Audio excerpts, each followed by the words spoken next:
알고 있는 카네기는 지구상의 온갖 비극은 감사할 줄 모르는 데에서 온다 라고 말을 했다고 합니다. 맞는 말 아닙니까? 감사가 없는 사람, 감사가 없는 가정, 감사가 없는 교회, 감사가 없는 사회, 감사가 없는 나라들, 이를 한번 상상해 보시기를 바랍니다. 감사가 없는 사람을 보면 늘 불평이죠. 늘 원망합니다. 예민하고 신경질적이고 짜증입니다. 감사가 없는 가정을 보면 의무만 존재하지 거기에는 사막과 같은 상막함이 있습니다. 어쩔 수 없이 그저 같이 같은 지붕 아래서 사는 것 뿐이지 광야 같아요. 나쁘게 얘기하면 지옥 같은 거지. 사회도 나라도 마찬가지입니다. 오늘 우리의 사회와 나라를 보십시오. TV를 끼기가 무서울 정도로 그냥 여기저기에서부터 싸우고 다투고 데모하고 이런 일들이 너무나도 많은 이런 모습을 보게 되는 거 아닙니까? 지옥이 어디냐? 감사가 없는 곳이다. 이렇게 얘기하는 사람이 있습니다. 일리도 있다고 생각을 합니다. 감사가 없는 사람, 가정, 사회, 나라, 공통적인 것을 여러분 한번 생각해 보십시오. 거기에는 남에 대한 배려가 없습니다. 남을 높여주는 섬김이 없습니다. 양보가 없습니다. 성경 속의 감사를 보십시오. 고린도서 3장 15절 16절에 너희가 하나님의 자녀로 부름을 받았으므로 감사하라. 내가 오늘 사는 동안에 먹고 입고 누릴 수 있는 풍족한 것이 있어서 감사하고, 건강하고 젊고 내 자녀들이 잘 되고 사업이 번성하고 이것 때문에 감사하는 것이 아니라 감사의 가장 기본은 구원받은 것에 대한 감사. 하나님이 나를 불러서 하나님의 자녀 삼아주셨다고 하는 이 감사가 가장 기본적인 감사라고 하는 말씀인 것입니다. 그러므로 오늘 구원받은 성도들은 어느 환경에서도 어떤 상황 속에서도 감사할 수 있는 사람이 되는 것이죠. 에베소서 5장 4절은 너희는 말하여도 감사함으로 하라. 빌립보서 4장 6절에도 보면 기도를 해도 감사의 기도를 하라.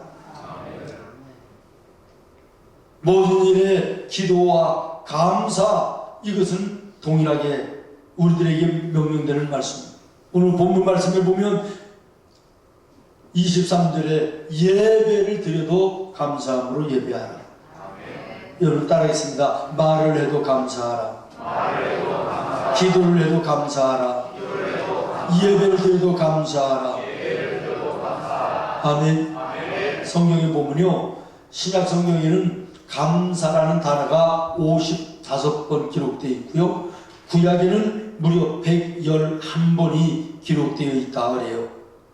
오늘 본문 말씀으로 여러분 돌아가시길 바랍니다. 23절에 감사로 제사를 드리는 자가, 여기 제사는 오늘로 얘기하면 나와 여러분이 드리는 예배입니다. 감사로 예배를 드리는 자가 하나님을 영화롭게 하나니 그의 행위를 옳게 하는 자에게 내가 하나님의 구원을 보이리라.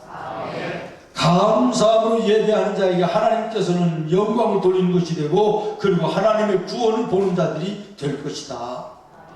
이런 예배가 나와 여러분의 예배가 되기를 예수님의 이름으로 축원합니다. 따라하겠습니다. 감사함으로 예배하자. 감사함으로 예배하자. 여러분 정말 감사함으로 예배하고 있습니까?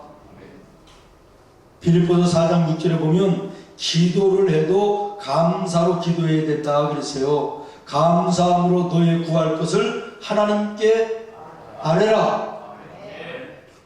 감사함으로 너의 구할 것을 하나님께 아뢰라.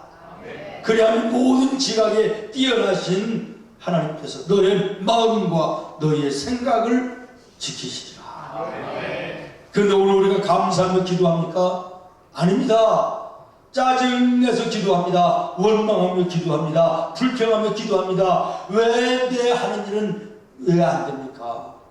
저 집은 나보다 예수를 제대로 안 믿는 것 같은데도 불구하고 잘 되는데 왜 나는 안 되는 것입니까? 나는 새벽마다 기도하는데 내 아이들은 잘 풀리지 않는데 기도도 않는 저 집은 왜 잘 됩니까? 이런 식의 기도가 우리의 기도 아니에요? 원망하며 불평하며 짜증 섞인 기도. 그러나 예수님은 기도할 때 감사함으로 기도하라. 감사함으로 기도하라. 하나님, 결혼을 해서 10년이 지나도 아이가 없어 그것이 기도의 제목이고 마음 아프고 괴로운 이런 가정도 있는데 속세기는 새끼들이지만 그래도 저것들을 주셔서 감사합니다. 그러나 이왕에 주셨으니 저것들 제대로 좀 되게 해주십시오.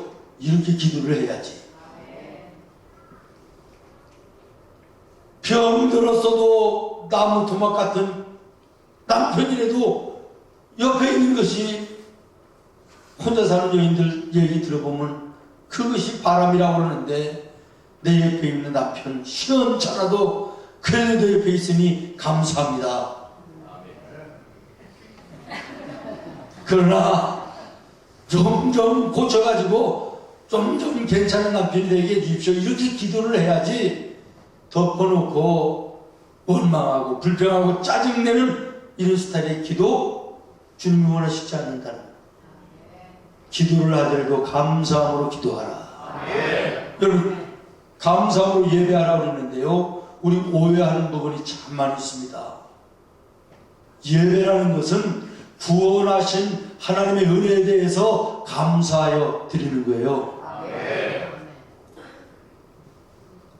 죄도 많고 질병도 많고 사고도 많고 죽음도 많은 이 세상 속에 한 주간을 하나님의 은혜 가운데 나를 지켜주시고 인도하여 주셔서 참 감사합니다. 감사하는 것이 예배예요. 감사를 드리는 것이 이게 예배인데요. 우리는 대부분 예배를 어떻게 나옵니까? 은혜를 받기 위해서 나온다. 복을 받기 위해서 나온다. 상처된 내 마음을 위로받기 위해서 치료함을 받기 위해서 예배 나가자. 이런 자세로 나오는 거예요. 안 되는 거 한번 하나님 예배 드려서 형통하게 해보자. 이런 마음으로 나오는 거예요. 그건 예배가 아니에요. 예배는 구원받은 은혜에 대해서 감사하는 거예요. 하나님 세상에 수많은 사람들 많이 있는데 뭘 모시고 나 같은 것을 구별하셔서 자녀 삼으셔서 내가 구원받은 자녀가 됐습니까? 이것이 감사해서 하나님께 찬송하고 기도하고 헌금하고 내 시간 물질 들여서 드리는 거예요. 드리는 것이 예배예요. 감사를. 근데 우리는 받으려고 나와요. 이것도 받고 저것도 받고 받으려고 나와요. 받으려고 예배해요. 예배에 첫 단추가 잘못 끼워진 거예요. 잘못된 거예요. 시작이 잘못된 거예요. 그러니 하나님의 은혜와 복이 임할 리가 있나요? 감사함으로 예배하는 자가 되라. 오늘 이것이 오늘 본문의 말씀이에요. 23절에 보면 예배의 올바른 자세는 어떤 것인가? 하나님께서 영광 받으실 만한 예배는 어떤 예배냐? 하나님이 인정하시는 예배는 어떤 예배냐? 하나님의 구원하심을 볼 수 있는 예배가 어떤 예배냐에 대해서 말씀하시는데 한마디입니다. 감사로 예배하라. 아멘. 따라하겠습니다. 감사로 예배하라. 아멘. 23절 다시 보십시오. 감사로 제사를 드리는 자가, 다시 말하면 감사로 예배를 드리는 자가 나를 영화롭게 하느니라. 아멘. 여러분 우리가요 감사함으로 예배하면 하나님의 이름을 영화롭게 하는 거예요. 아멘. 하나님이 영광을 받으신다는 거예요. 누가복음 17장에도요 우리가 잘 아는 말씀이 나오는데 문둥병자 10명이 예수님으로부터 다 고침을 받아요. 근데 9명은 다 집으로 돌아가고 1명만 예수님께 나와서 감사하다고 얘기해요. 이럴 때 예수님께서 뭐라고 말씀하십니까? 이 사람 외에는 하나님께 영광을 돌리러 온 자가 어떠냐? 다시 말하면 감사는 곧 하나님께 영광을 돌리는 것이다. 아멘. 이사야서 43장 7절에 보면 하나님이 사람을 하나님의 형상대로 만드신 이유를 말씀하시는데 하나님께 영광을 돌리게 하려 함이라. 하나님께서 나와 여러분을 만드신 목적은 우리를 통하여 하나님 영광 받으시기를 원하신다는 거예요. 그러면 우리가 하나님께 영광 돌리는 행위가 뭐냐? 말씀해 보니까 감사하는 것이다. 감사하는 것이다. 구원해 주신 것도 감사하고 세상 속에 살게 하신 것도 감사하고 병들지 않은 것도 감사하고 먹을 것이 있음에도 감사하고 힘들고 어려울지라도 그래도 내가 주님 앞에 나와 예배할 수 있는 이 믿음 주신 것도 감사하고 옆에 함께 예배할 수 있는 믿음의 식구들을 더하여 주시는 것도 감사하고 감사하는 것, 이게 하나님께 영광 돌리는 것이다. 그리고 그 영광을 받으신 하나님께서 우리의 필요를 아시고 우리의 필요를 채워주시는 은혜를 베풀어 주시는 줄로 믿습니다. 그러므로 우리가 하나님께 영광 돌리는 삶을 살지 못하면 인간 존재 목적을 상실할 거예요. 다시 말하면 우리가 감사하며 살지 못하면 오늘 우리는 인간 하나님 지으신 목적을 상실한 쓸모없는 존재가 되는 거예요. 내가 이 종을 만들었다 이렇게 치기 위해서 만드는 거예요. 고장나서 이게 소리가 안 나요. 존재 의미가 없는 거예요. 버려져야 되는 거예요. 고물장수에게 가야 되는 거예요. 우리가 하나님께 감사하며 기도하고 감사하며 예배하고 모든 매사에 감사하며 살지 못하면 우리의 존재 목적이 상실된 거라는 거예요. 의미 없는 인생이라는 거예요. 사랑하는 성도 여러분, 감사하는 삶을 사시기를 예수님의 이름으로 축원합니다. 이것이 하나님께 영광을 돌리는 행위가 되는 것이고 하나님의 구원을 보는 놀라운 영광을 누리는 삶을 살게 되는 것이고 하나님 나를 만드신 목적을 이루어드리는 삶을 살게 되는 것인 줄로 믿습니다. 여러분 들어보셨을까요? 화니 제인 크로스비라고 하는 여인입니다. 난지 6일 되는 날 병에 걸려서요. 죽다 살아요. 몸이 제대로 되지 않아요. 그런데 곧 집에서 일하는 식모의 잘못으로 인해서 장님이 돼요. 어렸을 때 갓난아이 때. 근데 어머니가 아니라 할머니가 이 크로스비를 위해서 품에 안고 날마다 기도하고 날마다 찬송을 들려줘요. 근데요 9살 되던 해에 이 어린아이의 영의 눈이 열렸다는 거예요. 영의 눈이 하나님 나라를 바라보는 거예요. 그러면서 일생 동안 찬송시를요 9천여 편을 썼다. 안 놀래네. 여러분 한 편이라도 써봤어요? 9천여 편의 찬송지를 썼는데 오늘 우리가 부르는 찬송가에도 보면요 수많은 찬송가의 가사가 이 크로스비의 작품이에요. 오 놀라운 구세주 예수 아멘. 그 다음 나의 갈 길 다가도록 그 다음에 예수 나를 위하여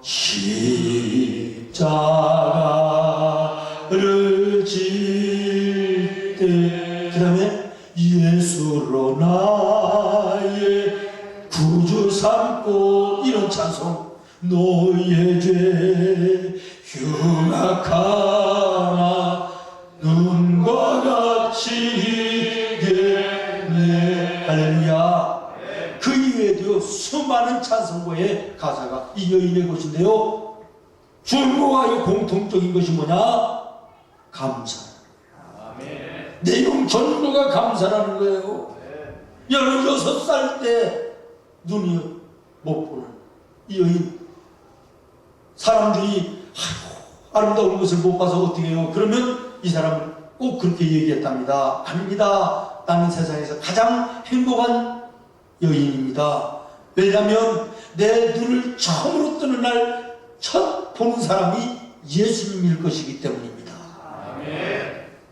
이 세상에서는 눈을 못 뜬다는 거예요. 내가 세상 떠나면 하나님 나라 천국에서 첫눈을 뜰 텐데, 첫눈 뜨는 그 순간 세상 끝 바라보지 않고 다른 사람 바라보지 않고 누구를 바라볼 수 있게? 예수님 바라볼 수 있기 때문에 나는 이 세상에서 가장 행복한 여자다. 여러분, 이 정도는 돼야 은혜 받는 사람 아닐까요? 감사한다고 하는 거, 이거 은혜입니다. 축복입니다. 하나님께 영광 돌리는 행위가 되는 것입니다. 하나님의 구원을 보는 것입니다. 감사하며 사는 여러분 되기를 바랍니다. 감사하는 입술은요, 하나님께 영광을 돌릴 뿐만 아니라 자신의 마음, 자신의 삶에 평안과 기쁨이 넘치는 놀라운 은혜를 입으며 살아요. 아멘. 따라해요. 감사하는 입술은 평안과 기쁨이다. 감사하는 입술은 평안과 기쁨이다. 믿어지십니까? 나병 환자 10명이 예수님으로부터 병을 고침을 받았어요. 감사하러 온 한 사람만 있었는데 이 사람에게 예수님께서 첫 번째로 칭찬을 해주세요. 아멘. 그 다음에 두 번째는 구원의 은총을 선포해 주세요. 생각해 보십시오. 이 나병에서 고침을 받은 이 환자, 예수님께 찾아와 감사하는 거, 이거 당연한 것입니까? 아닙니까? 당연한 것이에요. 당연한 감사를 했음에도 불구하고 예수님께서는 그에게 더하여 칭찬을 해주시고 두 번째 복을 더하여 주시는데 구원의 선포를 해주시더라. 믿습니까? 그렇습니다. 감사는 더 크고 더 많은 흐뭇한 감사의 조건으로 되돌아오는 놀라운 축복이라는 사실을 교훈하는 줄로 믿습니다. 어느 집사님이 사골집에 방에 사는 것이 늘 불만이에요. 다른 사람들은 다 집을 짓고 사는데, 가지고 사는데 월세방에 사는 것이 늘 불만이에요. 남편은 제대로 된 사업 하지도 못하고 돈도 제대로 벌어오지 못하고 이것이 걱정이에요. 이것이 그래서 애들은 또 제대로 공부도 못하고 이래서 우울증에 걸렸는데 오늘 여전도회에서 고아원에 봉사를 가자 이래가지고 어거지로 따라갔대. 끌려가다시피 해서 고아원에 가서 봉사를 하다가 보니까요, 내가 그래도 몸을 눕힐 수 있는 집이 있는 것이 감사하고 남편이 그래도 돈을 많이 벌어오지 않아도 그래도 감사하고 속썩이는 애들이라도 감사하더라는 거예요. 그래서 고아원 봉사를 하고 와서 그가 우울증이 깨끗이 달아나고 이제 감사하며 사는 아름다운 삶이 됐다, 이런 얘기입니다. 딸만 넷이 있는 집이 있어요. 딸 둘이 있는 집은 둘 더 나봐요. 늘 그래가지고 우리는 아들도 없고 딸만 잔뜩 있어가지고 이걸 뭐에다가 쓰나, 이것들 시집 보내려면 이거 어떻게 해나 늘 걱정하고 그랬는데요, 이 집사님이 한 번은 교도소를 봉사하러 갔대요. 남편은 공무원인데 진급도 안 되고 맨날 벽창호 가가지고 융통성도 없고 늘 불평이고 불만이고 딸만 대쭈르르 있고. 근데 교도소에 가보니까요, 교도소에 와 있는 남자들 상당 부분이 공무원들이라네. 그래서 감사했대요. 우리 남편이 앞뒤가 꽉 막혀갖고 누가 돈 갖다 주면 안 먹고 이래가지고 그래도 직장 생활하고 있어서 감사하더래. 그리고 또 교도소를 이렇게 돌아보니까요, 남자 애들은 누구누구를 하는데 여자 애들은 별로 없더라네. 그래서 딸만 있는 게 감사했대. 여러분, 믿음의 눈을 가지고 긍정적으로 세상을 바라보면 감사한 거예요. 감사한 거예요.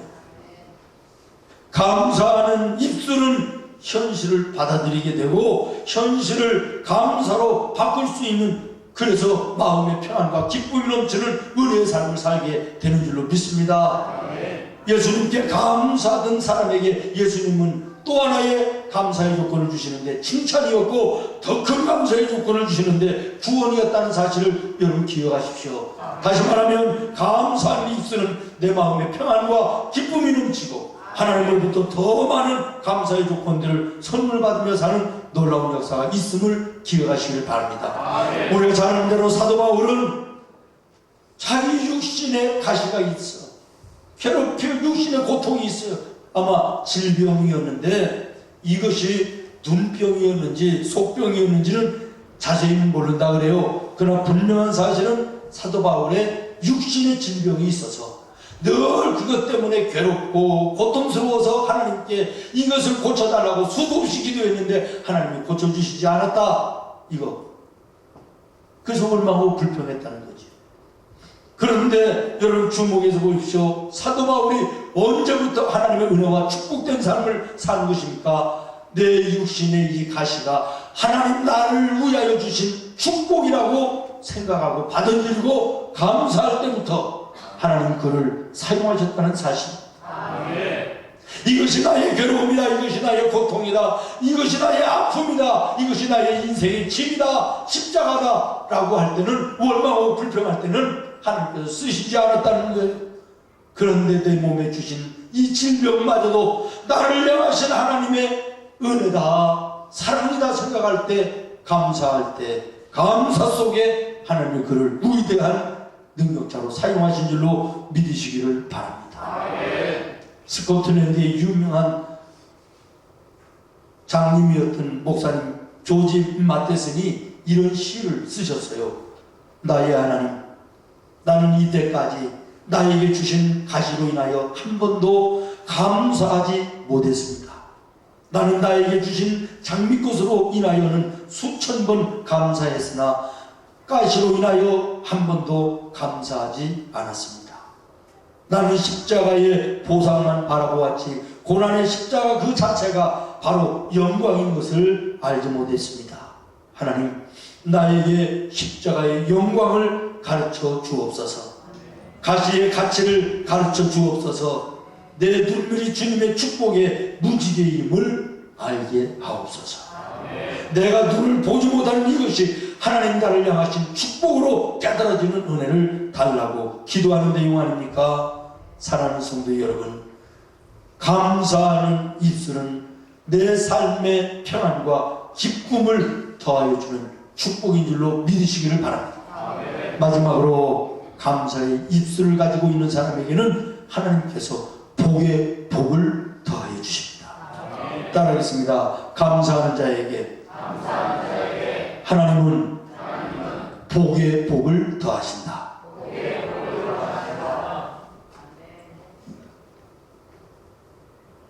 누가복음 17장 말씀을 여러분들에게 지금 계속합니다. 10명의 문둥병자들 한 명만 돌아와서 감사하다고 감사할 때 이 말씀 속에 포함되어 있는 감사의 축복이 바로 이것입니다. 고침을 받았다라고 하는 것은 10명이 공동으로 받은 복입니다. 그런데 감사하러 왔던 이 사마리아 사람에게 예수님은 또 하나의 복을 주시는데 뭐냐? 칭찬을 하십니다. 또 하나의 더 큰 복을 말씀하십니다. 뭐지요? 구원을 선포해 주시는 것입니다.